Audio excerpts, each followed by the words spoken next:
నిజంగా ప్రశ్న సార్ ఇది, మామూలుగా కూడా కాదు.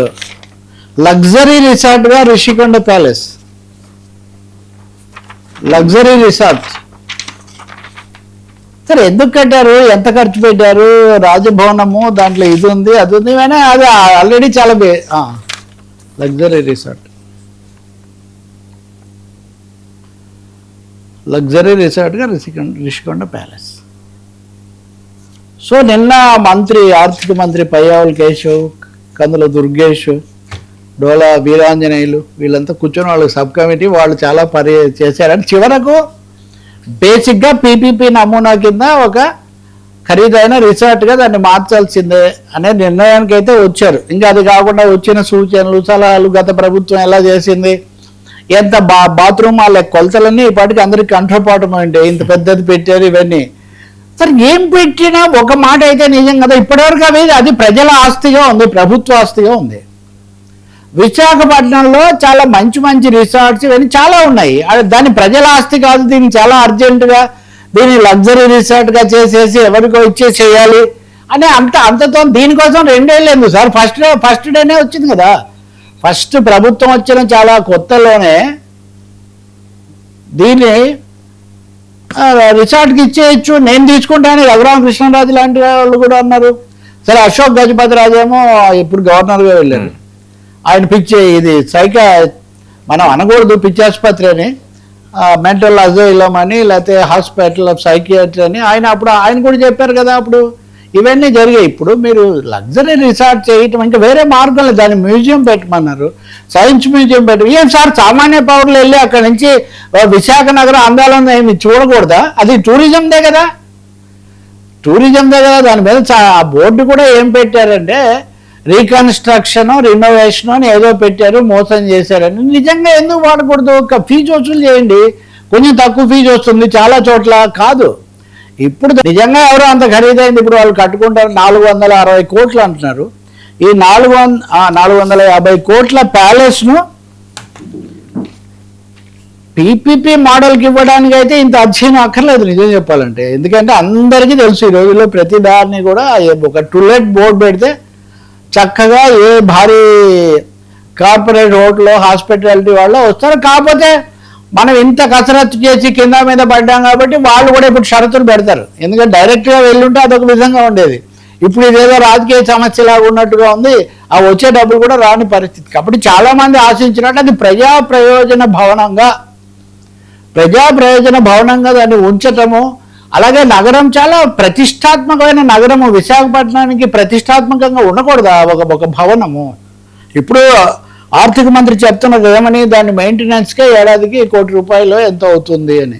ఆ మాత్రం ఆదాయం దాన్ని నడిపితే వస్తుంది. ఈవెన్ ప్రజలు కూడా అనేక మంది అనేక వాటికి సహాయపడతారు. కాబట్టి ఒక విలువైన చోట పర్యావరణం ఇవన్నీ చెప్పిన తర్వాత ఇది ప్రైవేట్ వాడికి ఇస్తే వాడు పర్యావరణాన్ని కాపాడతాడా, ప్రైవేట్ వాడికి ఇస్తే వాడికి ఎంత లాభం రావాలనేది వాడు చూసుకుంటాడా, లేదా ప్రజా ప్రయోజనం ఏమైనా చూస్తాడా. కాబట్టి గత ప్రభుత్వం చేసింది దుబారా అనవసరంగా చేశారు, పారదర్శకత లేదనేది ఒకటైతే, ఇప్పుడు చెప్పి మరీ దాన్ని ప్రైవేట్ పరం చేసి లగ్జరీ బాబుల పరం చేయాలనుకోవడం మటుకు చాలా ఆశ్చర్యం కలిగిస్తుంది. దానికోసం అయితే ఇంత ఎక్సర్సైజ్ అక్కర్లేదు. చాలామంది అలా సలహా ఇచ్చారని కూడా చెప్తున్నాడు ఆయన మంత్రి గారు. ఇది మ్యూజియంగా పెట్టమన్న వాళ్ళు ఉన్నారు, లేకపోతే సైన్స్ మ్యూజియంగా పెట్టండి, పర్యావరణ మ్యూజియంగా పెట్టండి. విశాఖపట్నంలో మళ్ళీ వస్తుందా ఇంకో కొండ, మళ్ళీ ఇంకో రిషికొండ, మళ్ళీ ఇలాంటి ఒక భవనం ఎందుకైతే కట్టారు, అయింది కదా.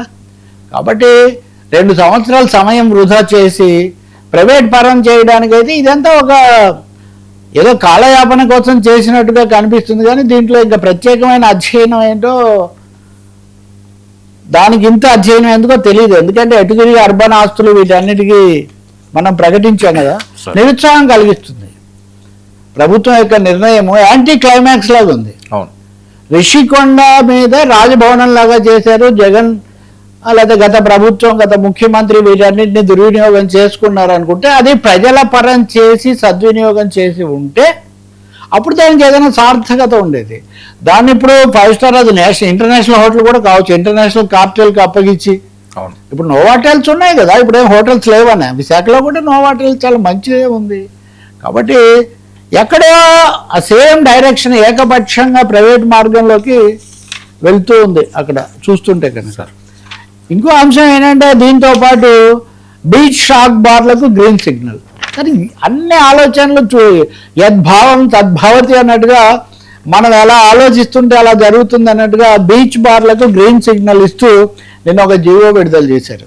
అది వరకు ఇచ్చిన జీవోను కొంచెం సవరించి జీవో నెంబర్ 363 దీన్ని 362ను కొంచెం సవరించి ఏమంట దీని ప్రకారం బీచ్లో 1000 నుండి 1500 చదరపు అడుగుల విస్తీర్ణం, పర్యావరణ హిత వగైరా. మళ్ళీ అక్కడ పెట్టేది బీచ్ పేరే షాక్, బీచ్ షాక్ పెడుతూ పర్యావరణ హితం పెడుతూ అక్కడ బీచ్ షాక్ బార్లలో కేవలం తక్కువ ఆల్కహాల్ శాతం కలిగిన పానీయాలకు మాత్రమే అనుమతి ఉంటుందంట.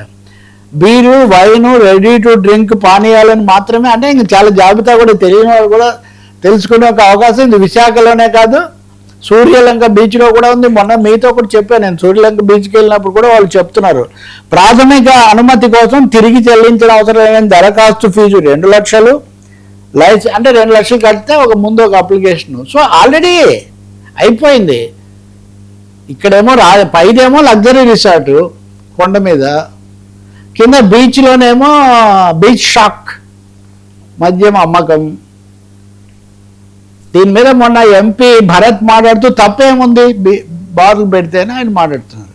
సార్ గోవా కల్చరు, గోవా సరిహద్దు రీత్యా ఉన్నటువంటి ప్లేసు, దాని నేపథ్యం వేరు. ఇవన్నీ సివిల్ సొసైటీతో ఉన్నవి, ముఖ్యంగా దగ్గరగా ఉన్నవి. నిజానికి విశాఖ బీచ్ 80s తర్వాత బాగా డెవలప్ చేశారు కావాలని. పిల్ల పాపలు అందరూ వచ్చి చాలా ఆనందించేటటువంటి చోటు అది. అలాంటి చోట ఇప్పుడు బార్లు లేవా? బళ్ళ పక్కన గుళ్ళ పక్కన పెట్టాము, వాటినే తగ్గిస్తామని ప్రతి ప్రభుత్వము వాగ్దానం చేస్తుంది. కానీ ఇంకా ఎక్కడెక్కడ వైన్ బీచ్ వ్యాపారం చేయాలి అనేది ఇక్కడ చేస్తారు. కాబట్టి షాకింగ్ అండి ఇది. ఒక్కొక్కటి విశాఖ ఉక్కు దగ్గర నుంచి చూస్తుంటే విశాఖ ఒక విధంగా షాక్లో పరంపరకు గురవుతుంది. కాలుష్యం అనండి, పరిశ్రమలు అనండి. మనం రేపు ఉక్కు ఫ్యాక్టరీ గురించి కూడా చర్చించాలి. తాజా సమాచారాలు కొన్ని మరింత షాకింగ్గా ఉన్నాయి. పర్యావరణం దీనివల్ల మరింత దెబ్బతినే పరిస్థితి. పర్యావరణమే కాదు, సామాజిక పర్యావరణం కూడా అది సార్ భూభాగం కదా. ఇక్కడ దీని కంటిన్యూషన్ ఒక చిన్న మాట చెప్తా. ఈ రిసార్ట్లు ఇవన్నీ ఇలా ఉంటే ఉండేవాళ్ళు రైతులు మటుకు మా భూములకు ధరలు తగ్గిస్తున్నారని ప్రపంచ బ్యాంకు ఒక ఫిర్యాదు చేశారు. ఇది రాజకీయమైంది కాదు. పీపీపీ మోడల్ ప్రైవేట్ వాళ్ళకు ఆస్తులు ఇవ్వడము, ఏదన్నా ప్రైవేట్ వాళ్ళకు ఆస్తులు ఇవ్వడము ఇటువంటి కార్యక్రమం ఒకటైతే, ఇప్పుడు భూములున్న రైతులు మా భూముల రేట్లు తగ్గిస్తున్నారు. అందులో కూడా డబుల్ గేమ్. ప్రపంచ బ్యాంకు అప్పు కోసం ఆస్తుల విలువ చూపించినప్పుడేమో మా భూముల విలువ ఎక్కువ చూపిస్తున్నారు, మాకు పరిహారం ఇవ్వాల్సి వచ్చేసరికి మటుకు తక్కువ చూపిస్తున్నారు. ఇది నిజానికి గోడ దెబ్బ చెంప దెబ్బలాగా. మేము ఇవ్వమంటే ఒకవైపున ఒత్తిడి చేసుకుంటూ రెండో వైపున ఇలా చేస్తున్నారంటే ప్రపంచ బ్యాంకుకు వీళ్ళు స్ట్రాటజిక్ ల్యాండ్ స్ట్రాటజిక్ మానిటైజేషన్ దీని కింద వాళ్ళు ఫిర్యాదు చేశారు. గతంలో కూడా కుట్ర పన్నారు, ప్రపంచానికి ఫిర్యాదు. కుట్ర ఉంది. ఇప్పుడు అక్కడ రిషికొండది ఇచ్చారంటే కుట్ర ఉంది, బహిరంగంగానే ఇస్తున్నారు కదా. ఈ రైతులు కూడా మా భూములకు విలువ తగ్గిస్తున్నారని వాళ్ళు ప్రపంచ బ్యాంకుకు లేఖ రాశారు. ఇందులో కుట్ర ఏముంది?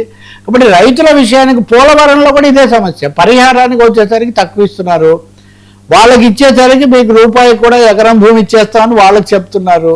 సో ఒక పెద్ద మిస్ మ్యాచ్ వస్తుంది. సార్ ఫ్రాంక్లీ తరగపల్లిలో ఒక షార్ట్ బ్రేక్ తీసుకుందాం స్టేషన్.